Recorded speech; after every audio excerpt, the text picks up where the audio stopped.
Welcome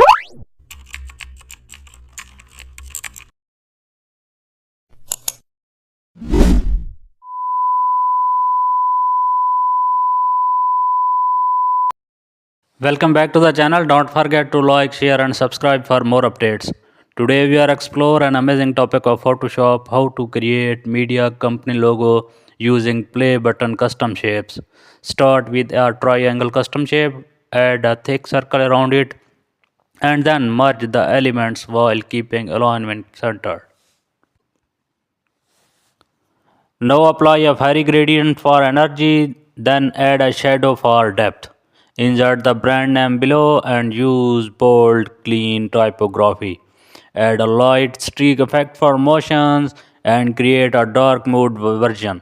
Then test the logo small and large and also add a glowing border, group all layers and export in multiple resolution.